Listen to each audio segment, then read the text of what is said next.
I'm Emmanuel Laruda from the EO Chapter Victoria, and you're watching EOtv.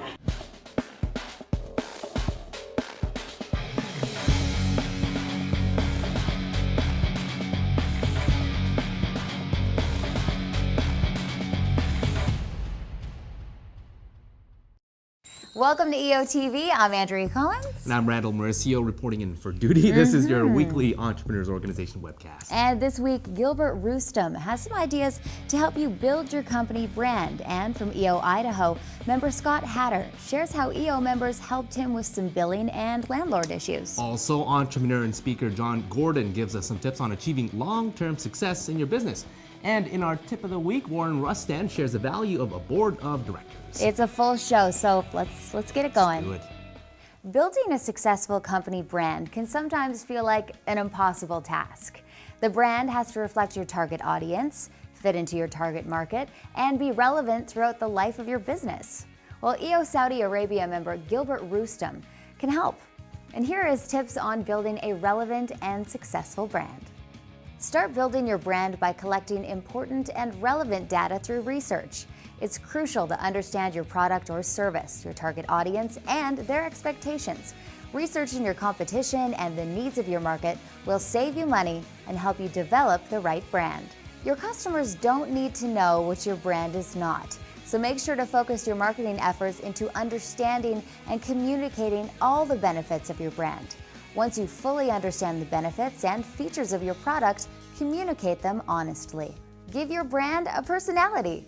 Creatively market your brand through several different media channels and make sure to display logical and emotional brand characteristics that will entice your target market and build a greater product demand. Maintain constant and relevant communication with your customers through the right media mix.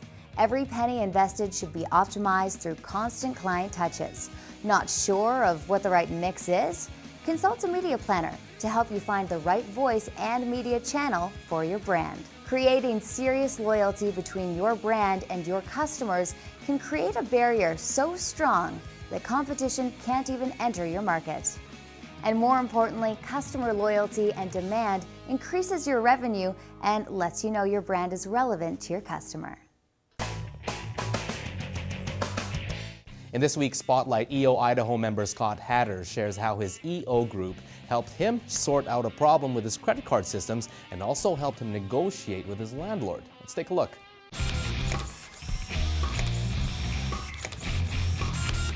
I had a situation where we were having some problems with credit card processing.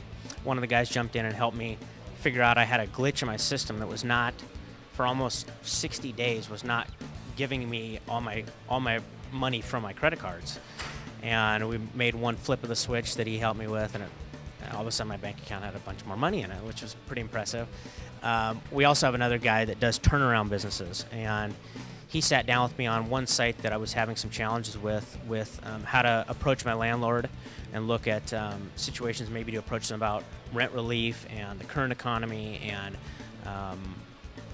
just some strategies to approach a landlord with that were very helpful. Entrepreneur and speaker Jon Gordon says that the best way to achieve long-term success within your business is to focus on the success of your employees, not your company's bottom line, as many large corporations do.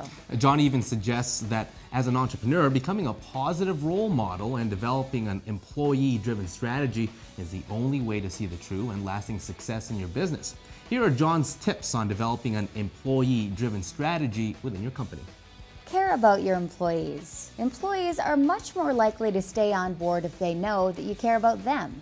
Simple tasks like committing every employee's name to memory and engaging employees in conversation can make a positive difference in the performance of your employees.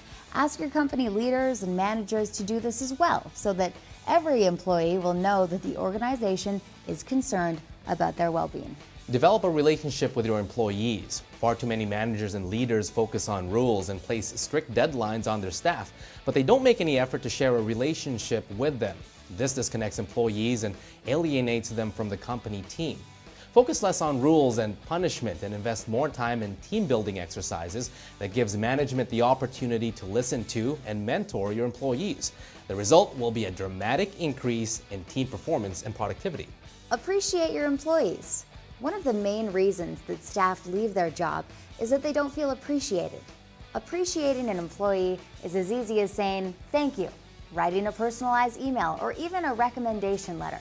Acknowledge the hard work of employees and plan appreciation events like staff parties and company outings. Lastly, Jon says to win in your business, you must win with people. To create true and lasting success, you must invite the right people into your company and take the time to invest in them, develop them, and then nurture them. And when you help your employees grow, they'll help your company grow as well. In this tip of the week, Warren Rustand shares the value of forming or having a board of directors and also why an advisory board can be a valuable resource to you. Let's listen to what he has to say.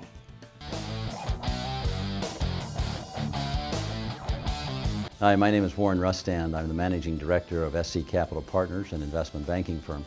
And I've had a long, broad experience with boards of directors both in the private and public sector, as well as the not-for-profit sector. And let me suggest that I'd like you to seriously consider forming a board of directors with fiduciary responsibility for your business, to become a partner of yours as you build and grow your business and enterprise. Well, what's the value of a board? First, it gives you colleagues with whom you can speak transparently and confidentially. It gives you a chance to share information with experienced eyes and a different knowledge base than you might have yourself. It creates a collegial environment within which you can think more seriously and deeply about your business. And it also brings other industry experiences that can bear on your particular business. I hope that you'll think about a board of directors with fiduciary obligations, but also think perhaps about an advisory board, people in an aligned profession or the sciences that could be helpful to you as you think about expanding and growing your product base and or your markets. I believe there's an opportunity for you as an executive to learn greatly from those who have already trod the path, from those who have gone before you, and from those who have wider range of knowledge. It shouldn't just be your pals and buddies, but it should be people who bring real wisdom, real world experience, and people who've seen the ups and downs of economic cycles.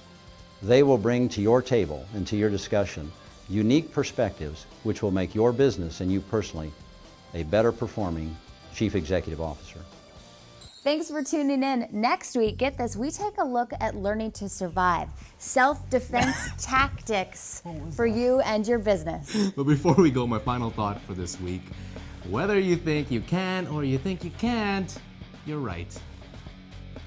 So can you? Yeah. Can you? We'll see you next week. We'll see you next week. It's my line.